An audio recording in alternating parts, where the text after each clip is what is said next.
Breaking news చూస్తున్నారు. భద్రాద్రి కొత్తగూడెం జిల్లాలో విషాద ఘటన చోటు చేసుకుంది. ట్రాఫిక్ చలానా చెల్లించలేక యువకుడు బలవన్ మరణానికి పాల్పడ్డాడు. మృతుడు ఖమ్మం జిల్లా ముదిగొండ మండలానికి చెందిన గోపిగా గుర్తించారు. కొద్ది రోజుల క్రితమే కీర్తి అనే యువతిని ప్రేమించి పెళ్లి చేసుకున్నాడు గోపి. ప్రతిరోజు భార్య కీర్తిని నర్సింగ్ కాలేజ్లో దింపి ఫీడ్ షాప్లోకి పనికి వెళ్తూ ఉంటాడు గోపి.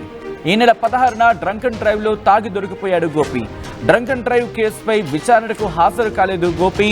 దీంతో ఫైన్ కట్టకపోతే అరెస్ట్ అవుతామంటూ గోపిని పోలీసులు హెచ్చరించారంటూ ప్రస్తుతం గోపి కుటుంబ సభ్యులు ఆరోపించడం జరుగుతోంది. ఫైన్ డబ్బులు సర్దుబాటు కాకపోవడంతో అరెస్టు భయంతో గోపి బలవన్ మరణానికి పాల్పడినట్టుగా తెలుస్తోంది. భార్య చున్నితో ఇంట్లో ఉరేసుకుని ప్రాణాలు తీసుకున్నాడు గోపి. భర్త మృతదేహాన్ని చూసి కన్నీరు మున్నీరుగా విలపిస్తోంది కీర్తి.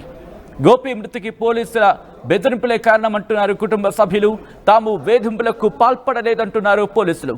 కేసు నమోదు చేసి దర్యాప్తు చేస్తున్నారు పోలీసులు. ఆ ఘటనకు సంబంధించి విజువల్స్ మీరు చూడొచ్చు. ట్రాఫిక్ చలానికి సంబంధించి 1, 2, 3, 4, 5 చలాన్లు మనకు అక్కడ కనుక అనిపిస్తున్నాయి. ఈ నేపథ్యంలోని ట్రాఫిక్ చలాన్లకు సంబంధించి ఆ అమౌంట్ని అడ్జస్ట్ చేయలేక, అమౌంట్ని కట్టలేక బలవన్ మరణానికి పాల్పడ్డా, లేకపోతే ఇంకా కారణాలు ఏమైనా ఉన్నాయా? ప్రస్తుతం ఈ అంశానికి సంబంధించి పోలీసుల దర్యాప్తు అయితే మాత్రం ప్రారంభమైంది. అయితే ఇక్కడ పోలీసుల మీద మాత్రం, అంటే ట్రాఫిక్ పోలీసుల మీద కుటుంబ సభ్యులు ఆరోపించడం జరుగుతుంది. ఒకసారి ఆ విజువల్ చూస్తున్నారంటే 04 EU2986 ఇదే వెహికల్, ఇదే వాహనం మీద రోజు భార్యను దించేవాడు. నర్సింగ్ కాలేజ్లో తను వెళ్ళేది, తిరిగి మళ్ళీ తీసుకురావడం గట్రా జరిగేది. బట్ ఎప్పుడైతే ట్రాఫిక్ చలాన్లకు సంబంధించి ఎక్కువయ్యాయో, ఆ ట్రాఫిక్ చలాన్లకు కట్టాల్సిన అమౌంట్ తనకు సర్దుబాటు కాకపోవడంతో బలవన్ మరణానికి పాల్పడినట్టుగా తెలుస్తోంది. భార్యను దించి వచ్చిన క్రమంలోనే ఇది జరిగిందా? మరి ముఖ్యంగా అసలు ఎందుకు గోపి బలవన్ మరణానికి పాల్పడ్డాడు? కేవలం ఈ డ్రంక్ అండ్ డ్రైవ్కి సంబంధించో, లేకపోతే ట్రాఫిక్ చలాన్లకు సంబంధించి కట్టలేకే బలవన్ మరణానికి పాల్పడ్డా, లేకపోతే ఎవరైనా బెదిరింపులకు దిగారా, లేకపోతే ఇంకా కారణాలు ఏమైనా ఉన్నాయా? ఈ అన్ని కోణాలు కూడా పోలీసుల దర్యాప్తు జరుగుతోంది. ప్రస్తుతం భర్త మృతదేహాన్ని చూసి ఆ భార్య కన్నీరు మున్నీరుగా విలపిస్తోంది. ఈ ఘటన మీద ఎటువంటి డెవలప్మెంట్స్ ఉన్నాయి? మరి ముఖ్యంగా పోలీసు ఉన్నతాధికారులు ఏమైనా రియాక్ట్ అవ్వడం జరుగుతుందా తెలుసుకునే ప్రయత్నం చేద్దాం. మా ప్రతినిధి ఉదయ్ అప్డేట్స్ అందించేందుకు సిద్ధంగా ఉన్నారు. ఉదయ్, ఈ ఘటన మీద పోలీసుల దర్యాప్తు ఎంతవరకు వచ్చింది? కేసు రిజిస్టర్ అయిందా? ప్రస్తుతం ఉమ్మడి ఖమ్మం జిల్లాలో విషాద సంఘటన అయితే చోటు చేసుకుంది. ట్రాఫిక్ చలన చెల్లించలేక యువకుడు బలవన్నానికి పాల్పడ్డాడు. మృతుడు ఖమ్మం జిల్లా ముదిగొండ మండలం చెందిన ఇరుకు గోపిగా ప్రస్తుతం పోలీసులు అయితే వెల్లడిస్తున్నారు. ముదిగొండకు చెందినటువంటి కీర్తి అనే యువతిని కొన్ని నెలల క్రితం ప్రేమించి పెద్దలు ఒప్పించి వివాహం చేసుకున్నాడు గోపి. అయితే వివాహం తదనంతరం అటు భార్య ఉన్నత చదువుల కోసం కొత్తగూడెం వచ్చాడు. కొత్తగూడెంలోనే ఒక అద్దె ఇంటిని కిరాయికి తీసుకుని అక్కడే జీవనం కొనసాగిస్తున్నటువంటి గోపి ఒక చిన్న స్వీట్ షాప్ లో పనిచేస్తూ తన జీవనాన్ని కొనసాగిస్తున్నాడు. ఒకవైపు భార్యను చదివించుకుంటూ, మరోవైపు తన జీవితాన్ని పూర్తిగా ముందుకు తీసుకువెళ్తూ ఆ చిన్న ఉపాధితోటే ప్రస్తుతం నెట్టుకొచ్చే ప్రయత్నిస్తాడు. ఈ క్రమంలోనే ఈ ఏప్రిల్ నెలలో వరుసగా 3 రోజుల పాటు అతను వినియోగిస్తున్నటువంటి ద్విచక్ర వాహనానికి సంబంధించి అతను రైడ్ చేస్తున్నప్పుడు హెల్మెట్ పెట్టుకోలేదని కావచ్చు, ఇతరత్ర కారణంలతో దాదాపు 1075 రూపాయలు పెండింగ్ చలన అయితే గతంలోనే నమోదు చేశారు ట్రాఫిక్ పోలీసులు. అయితే తాజాగా ఈ నెల 16వ తేదీన డ్రంక్ అండ్ చేస్తూ డ్రైవ్ చేస్తున్నటువంటి ఇరుకు గోపిని పోలీసులు తనిఖీల్లో భాగంగా వెరిఫై చేస్తున్నప్పుడు బ్రీత్ ఎనలైజర్ తో రీడింగ్ ని కూడా నమోదు చేశారు. అయితే అప్పుడు మద్యం సేవించి డ్రైవింగ్ చేస్తున్నట్లు గోపిపై డ్రంక్ అండ్ డ్రైవ్ కేసును కూడా నమోదు చేశారు. మద్యం సేవించి డ్రైవింగ్ చేసినట్లు నిర్ధారించుకున్న తర్వాత ట్రాఫిక్ పోలీసులు, కొత్తగూడెం ట్రాఫిక్ పోలీసులు కేసు నమోదు చేశారు. అయితే తదనంతరం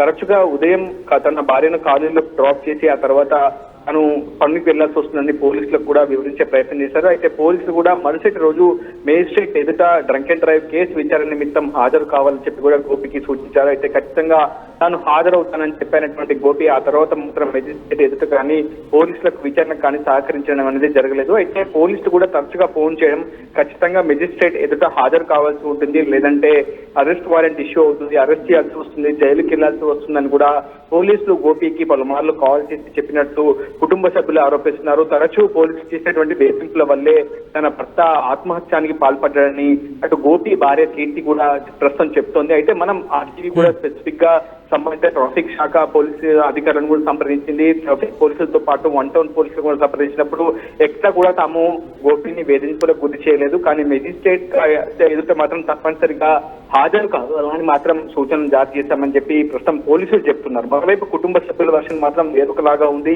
మనం పదే పదే వేధించడం, చలాన్లు కట్టకపోతే పూర్తి స్థాయిలో జైలు శిక్ష అనుభవించాల్సిందే, జైలుకు వెళ్లాల్సిందే అంటూ కూడా పోలీసులు తరచూ తమ కుమారుడిని వేధించినట్లు గోపి తల్లిదండ్రులు కూడా చెప్తున్నారు. ఏదేమైనప్పటికీ గోపి క్షణికా విషయంలో బలవన్నాన్ని పాల్పడడం, లేదంటే ఇంకేదైనా ఇతరత్ర కారణం ఉందో, లేదంటే పోలీసుల వేధింపుల వల్ల అతను ఆత్మహత్యకు పాల్పడ్డాడనే అంశంపై ఇంకా క్లారిటీ రావాల్సింది. ప్రస్తుతం గోపి భార్య కీర్తించినటువంటి ఫిర్యాదు ఆధారంగా ప్రస్తుతం 1 టౌన్ కొత్తగూడెం 1 టౌన్ పోలీసులు అయితే కేసు నమోదు చేసి దర్యాప్తు చేస్తున్నారు. పలు కోణాల్లో దర్యాప్తు అయితే కొనసాగుతుంది. ప్రస్తుతం మృతుడి స్వస్థలం ముదిగొండ మండలంలో ప్రస్తుతం అంత్యక్రియలు కూడా ప్రారంభమయ్యాయి. ప్రస్తుతం ఆర్టీవీ కూడా కుటుంబ సభ్యులకు కూడా మాట్లాడే ప్రయత్నం చేసింది. తాము శోకసంద్రంలో మునిగిపోయామని ప్రస్తుతం కుటుంబ సభ్యులు కూడా చెప్తున్నటువంటి పరిస్థితి కనిపిస్తుంది. ఏదేమైనా తమ కుమారుడి ఆత్మకు శాంతి చేకూరాలని, దానికి సంబంధించి పూర్తి స్థాయిలో ఘటనకు సంబంధించి న్యాయం కూడా చేయాలని చెప్పి కుటుంబ సభ్యులు కూడా కోరుతున్నటువంటి పరిస్థితి కనిపిస్తుంది. ఏదేమైనా పోలీసులు కూడా ఈ అంశంపై మరింత క్లారిటీ ఇచ్చే ప్రయత్నం చేస్తున్నారు. ఆత్మహత్య చేసుకోవాల్సినటువంటి అవసరం లేదు. మెజిస్ట్రేట్ ఎవరైనా డ్రంక్ అండ్ డ్రైవ్ లో పట్టుపడ్డటువంటి నిందితులు కావచ్చు, ఎవరైనా సరే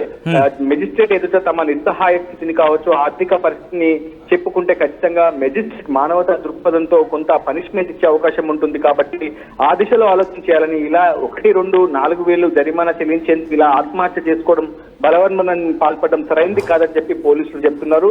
ఈ అంశంపై చాలా పెద్ద ఎత్తున ఉమ్మడి ఖమ్మం జిల్లా వ్యాప్తంగా చర్చ అయితే జరుగుతుంది. ట్రాఫిక్ పోలీసులు ఏం చేశారు, అసలు నిజంగా వేధింపులకు గురి చేస్తారా, కోర్టు కానిస్టేబుల్ ఎప్పుడెప్పుడు అటు మృతుడికి కాల్ చేశాడు, ఇటువంటి అంశాలపై కాల్ డేటాను కూడా ప్రస్తుతం పోలీసులు వెలికి తీసినటువంటి పరిస్థితి కనిపిస్తోంది. సచిన్. రైట్ ఉదయ్, మొత్తంగా అయితే మాత్రం ప్రస్తుతం ఖమ్మానికి సంబంధించిన ఆ బిగ్ అప్డేట్ చూస్తున్నారు. భద్రాద్రి కొత్తగూడెం జిల్లాలో విషాదకర ఘటన చోటు చేసుకుంది. ట్రాఫిక్ చలన చెల్లించలేక యువకుడు బలవన్ మరణానికి పాల్పడ్డాడు. మృతుడు ఖమ్మం జిల్లా ముదుగొండ మండలానికి చెందిన గోపిగా గుర్తించారు. కొద్ది రోజుల క్రితమే కీర్తి అనే యువతిని ప్రేమించి పెళ్లి చేసుకున్నాడు గోపి. ప్రతిరోజు భార్య కీర్తిని నర్సింగ్ కాలేజ్లో దింపి స్వీట్ షాప్లో పనికి వెళ్తూ ఉండేవాడు గోపి.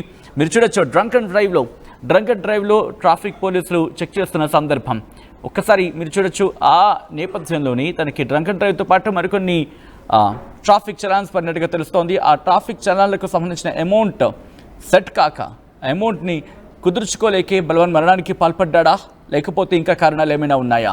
ఈ అన్ని కోణాల్లో కూడా ప్రస్తుతం పోలీసుల దర్యాప్తు జరుగుతోంది. మరీ ముఖ్యంగా ఈ నెల 16న డ్రంక్ అండ్ డ్రైవ్లో తాకి దొరికిపోయాడు గోపి అంటూ కూడా అక్కడ తెలుస్తోంది. డ్రంక్ అండ్ డ్రైవ్ కేసుపై విచారణకు హాజరు కాలేదు గోపి. ఫైన్ కట్టకపోతే అరెస్ట్ అవుతావంటూ గోపిని ఇటు పోలీసులు హెచ్చరించినట్టుగా తెలుస్తోంది. ఫైన్ డబ్బులు సర్దుబాటు కాకపోవడంతో అరెస్టు భయంతో గోపి బలవన్ మరణానికి పాల్పడ్డా? ప్రస్తుతం దీనికి సంబంధించి ఇన్వెస్టిగేషన్ జరుగుతోంది. భార్య చున్నీతో ఇంట్లో ఉరేసుకొని ప్రాణాలు తీసుకున్నాడు గోపి. భర్త మృతదేహం చూసి కన్నీరు మున్నీరుగా వెలిపిస్తోంది కీర్తి. గోపి మృతికి పోలీసుల బెదిరింపులే కారణమంటున్నారు కుటుంబ సభ్యులు. తాము వేధింపులకు పాల్పడలేదు అంటున్నారు పోలీసులు. కేసు నమోదు చేశారు పోలీసులు, దర్యాప్తు ప్రారంభించారు.